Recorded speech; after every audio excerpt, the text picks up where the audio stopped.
Сметководствената евиденција е поврзана со фирми, односно клиенти на кои ја водите евиденцијата. Тоа може да биде ваша една фирма или многу фирми за кои сметководствените бироа водат евиденции. Треба да формирате листа на клиенти. Табели, клиенти и овде треба да се внесат основните податци на сите клиенти што треба да ги водите евиденција. Се кликнува нов, се зафаќа број 1, 2, 3 последователно, се внесува името. Например, тест 5, место. Овие податоци се битни бидејќи ќе излегуваат во МПИ-нот и во излезните фактури. Место Скопје, 1000, булевар ИТН и така натаму.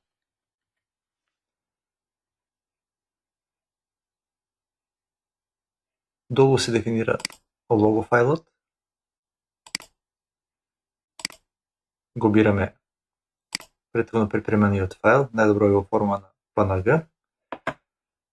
Од десна страна имаме подесување кои карактеристики ќе ги има клиентот или кои евиденции ќе ги имаме со него. Делот за финансии.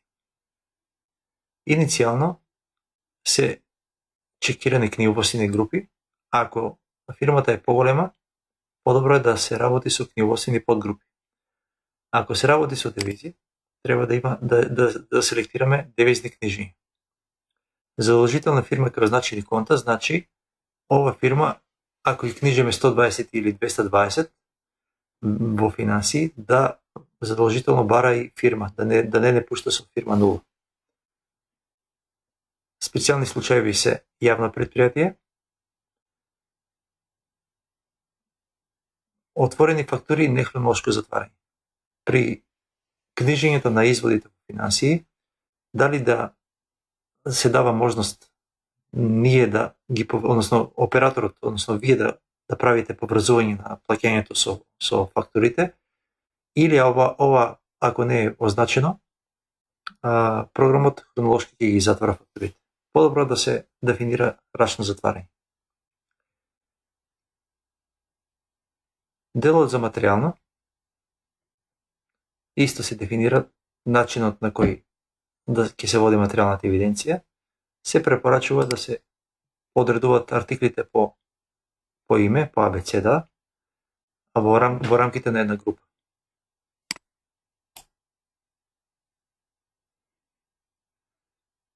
Ако имаме извоз, имаме втор дел во кој ќе ги внесеме податоците на фирмата на англиски. Тест, адрес, Скопје и така натаму. Swift, IBAN и така натаму. При дефинирањето на фирмите, ќе ставиме сега нов клиент, секој од клиентите, тест 6, сега имаме два клиента, тест 5 и тест 6. Можно е да имаме тест 5 и тест 6 да се поврзани клиенти и да користат заеднички фирми. Кај тест 5, иницијално, овде долу имаме групи на фирми, групи на материјали. Ако тест 5 и тест 6 имат исти фирми и материјали, овде можеме да дефинираме 1 и 1. Ќе користат иста група. Така да, што и да се отвори во било која фирма, се одразува и на другата фирма за материјали и за фирми.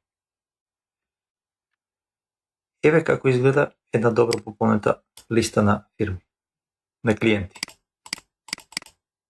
Со тоа што имаме одредено поле, дали фирмата ни е активна или не е активна. Ако со текот на годините некоја фирма не останува во нашата евиденција за сметководство, не треба да се бреши од евиденција, само треба да се означи дека не е повеќе активна. И еве ги сите податоци за фирмата внесени прописно. Вакат проаѓа во МПИ-нот. Ако фирмата е ДДВ образник, треба пред данъчниот број да стои МК.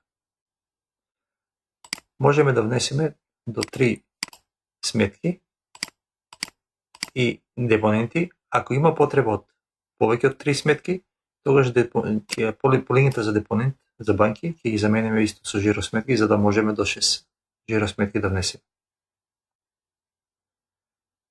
Полето за сметководител и за матичен број на сметководителот, како и управителот и неговиот матичен број, се потребни ако сакаме да ги имаме податоците во PDDGI за формирање на XML фајлот. Долу лево имаме една мала табела во која може да внесеме други овластни лица за подпишување на фактура. Кога ќе правиме излезна фактура за таа фирма, можеме да бираме дали ќе биде управителот подписник или овластените лица.